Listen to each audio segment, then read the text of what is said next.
You and your friend. You want to drink some Pepsi, and that's why you go to college canteen and buy two bottles of Pepsi. Okay. While drinking Pepsi, you realize that there is something wrong with the drink, and that's why you take a close look at the bottle and you see that there are some worms at the end of bottle. What is this? This is called as negligence. And who is liable for negligence?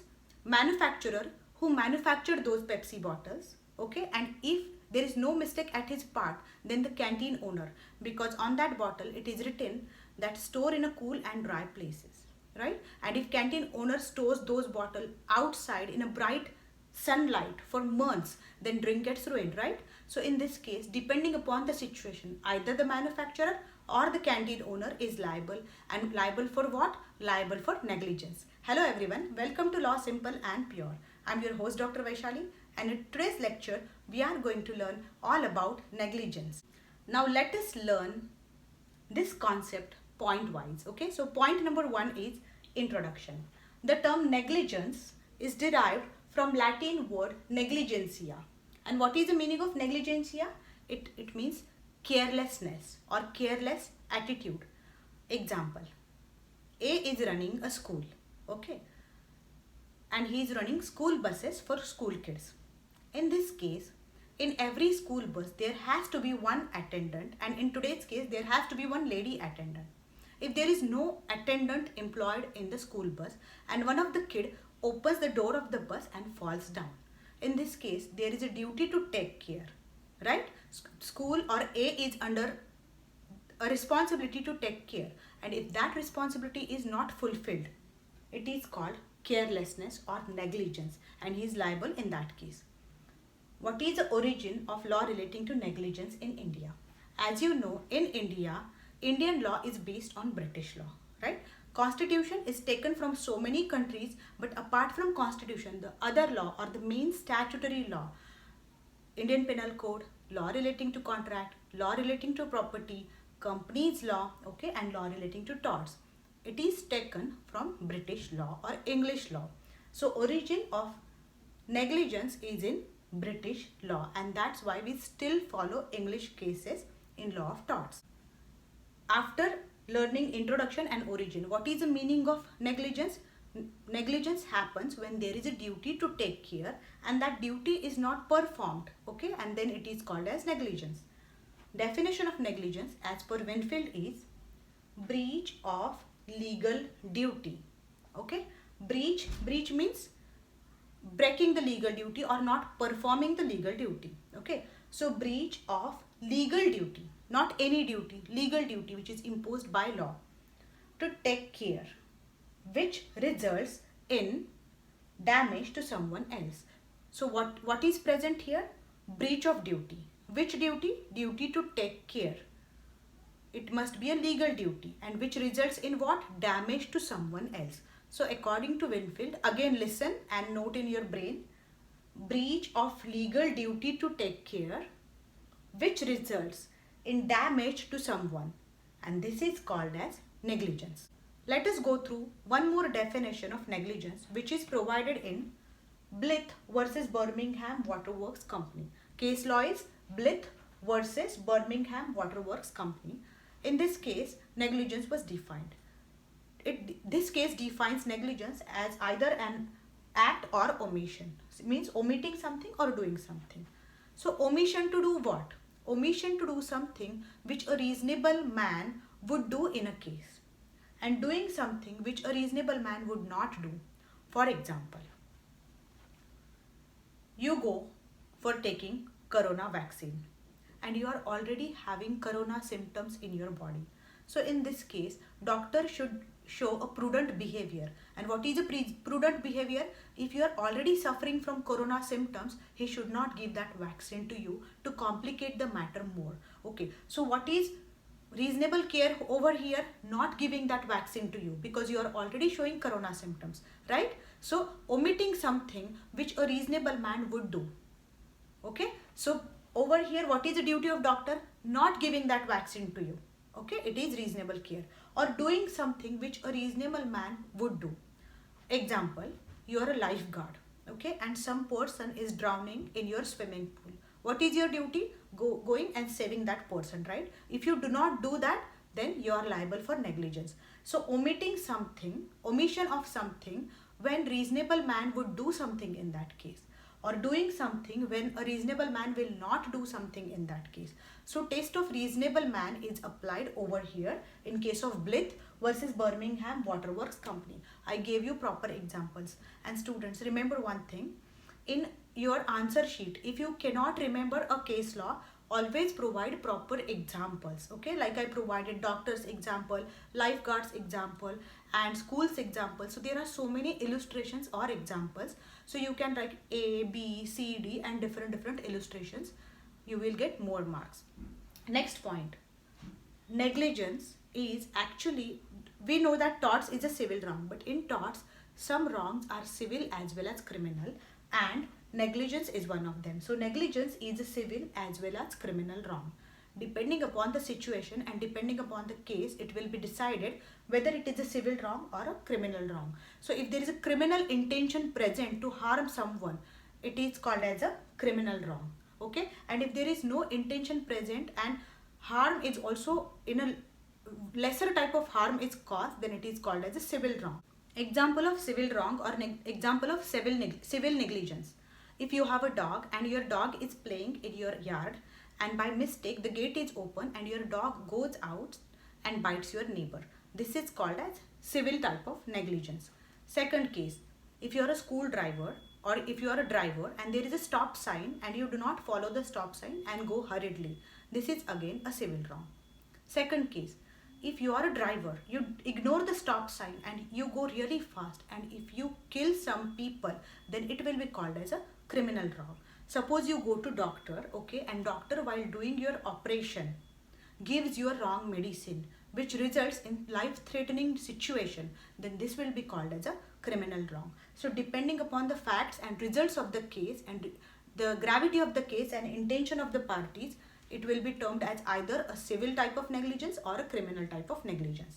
Next point, point number 5 is types of negligent behavior. They arise out of what? They arise out of non-feasor or misfeasor or malfeasor. What is the meaning of non-feasor? Non-feasor means not doing something when there is a duty to do something. Second case, misfeasor means doing something but doing it wrongly. And third case, malfeasor means doing it with an intention to do it wrongly, okay, which results in damage. Number 1, non-feasor. Non-feasor means not doing something when there is a duty to do something. Suppose A is suffering from a kidney disease and his operation is planned at a hospital called B. A goes for his surgery at a decided date and doctors, they refuse to do his surgery. They say that no, we are not going to do your surgery. This is called as non-feasor, that there was a duty imposed, right? So doctor was under a duty to perform the operation and he refused. He said no. It means non-feasor. Second case, misfeasor. Misfeasor means doing something but doing it wrongly. A's kidney operation is planned in a hospital called B. So A goes to hospital for his operation. Doctor performs the operation, but while performing the operation, by mistake leaves something or his seizures inside his stomach.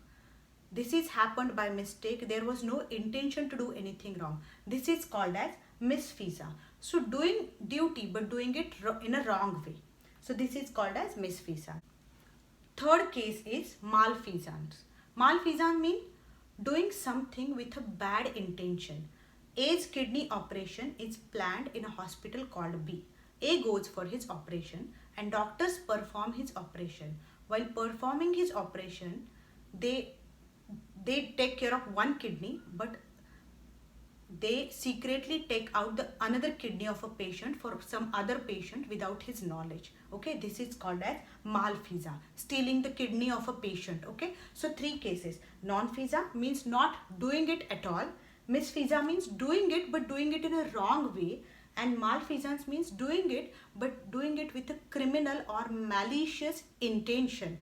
Now we learned introduction, origin, meaning and definition of negligence, different types of negligence, and then next point is different elements involved in negligence. So when a behavior is called negligence. So there are four things involved over here, or essential elements or essential ingredients for negligence. Number one, duty to take care. So over here, duty to take care is present in a case. For example, in a case Grant versus Australian Knitting Mills Limited. So name of case law is Grant versus Australian Knitting Mills Limited. So it's about duty to take care.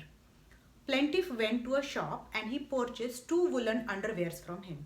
After wearing the underwear, he had severe skin rash or allergic reaction on the skin. It was found that excessive amount of sulfate was used while making the underwears. So the manufacturer was under a duty to wash the underwears properly before selling them, right? Because he was under a duty to take out that sulfate from the underwears.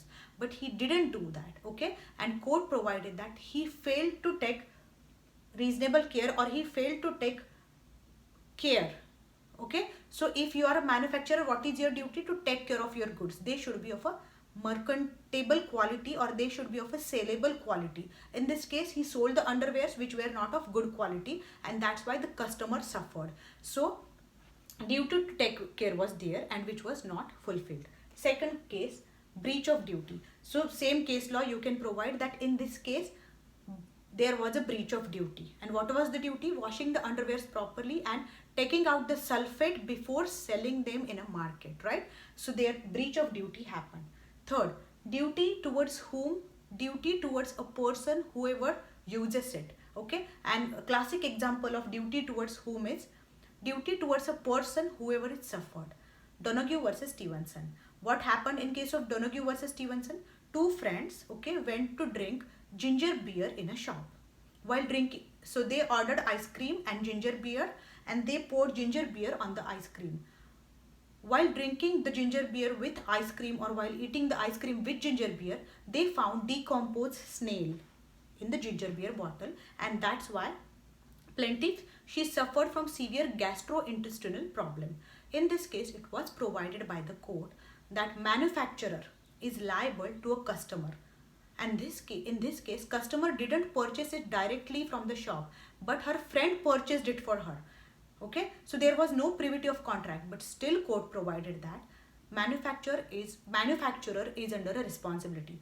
Once manufacturer manufactures something, okay, so whoever uses it doesn't matter. If someone gets affected, whether that person directly purchases from manufacturer or from a shop, okay, or from someone else, or drinks it after some months, doesn't matter.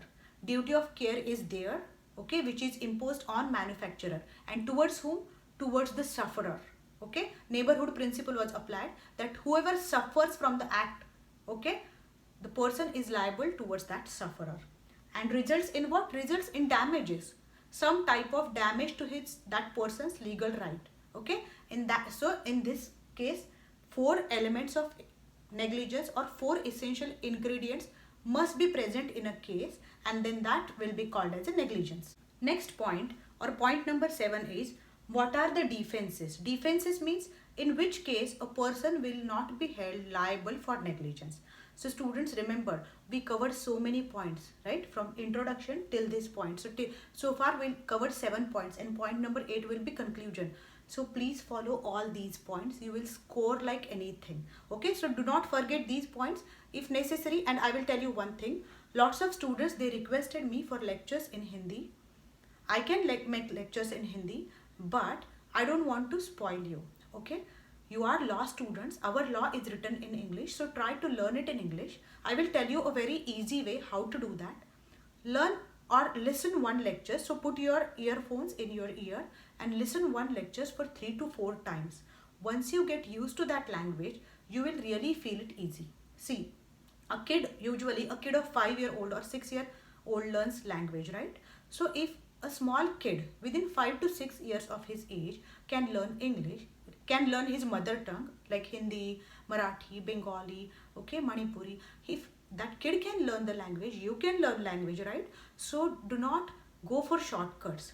Our law is provided in English, and try to learn it in English. It will help you in a long course of action, okay? So I will not make any lecture in Hindi for you. I will just make one lecture in Hindi and English, and that will be about career opportunities for law students. Career opportunities for students doing law, career opportunities for LLB students, career opportunities for LLM students, along with all the governmental, semi-governmental and other types of job opportunities, plus other fields and how to learn in foreign countries. So you can subscribe today and you can write a comment and your name. I will share my webinar link with you. Now let us go to our defenses. Defense number 1 is contributory negligence. Contributory means if both the parties are involved in that negligent behavior. Suppose A and B, two friends are there and they go in a bar and A drinks 3 bottles of wine and B doesn't drink didn't drink anything. While going home, A drives the car and B knows that A is under an influence of alcohol. So in this case, he should say that you do not drive and I will drive. Okay, but he didn't say anything. So in this case, his contribution is also there in negligence, right? So he was also negligent. In this case, no one is liable for negligence because both are wrong. Second, act of God. Act of God means natural calamity like flood or like earthquake. So if you have a big horse in your yard which is tied properly, and due to heavy flood, that horse gets released out of the chain because of the heavy flood and heavy rainfall, and he goes in your neighbor's yard and damages his plants or his trees. In this case, no one is liable because this is an act of a God. But in lots of countries including India, for act of God, you must have seen the movie called Oh My God. Okay, so insurance company said that we are not liable for act of God. Then who is liable for act of God? State is liable for act of God. So because of some natural calamity, some heavy damage happens to you, state is liable. And under which jurisdiction? Parens patria. State is liable as your parent in this case. So even if act of God happens, immediate party is not liable but state is liable. Next thing is inevitable accident. Inevitable accident means accident which cannot be avoided even after taking reasonable care. If you are going on a road and if your brakes fail, okay, in that case what you can do? You can go and you can like crash against some tree. That is the best position. So inevitable accident. So in that case also person is not considered as liable. Now we learned everything about law relating to negligence and then conclude that in India we borrowed our law relating to negligence from British law, provide all the cases, provide introduction, provide origin, meaning, definition, civil and criminal negligence, then types like misfeasance, non-feasance, malfeasance, and after that all the essential elements, okay, like duty to take care, breach of duty, results in damage, damage to plaintiff, cover these points and provide these 3 defenses and conclude. So that's it for the day. Stay tuned till my next lecture. Goodbye and good luck.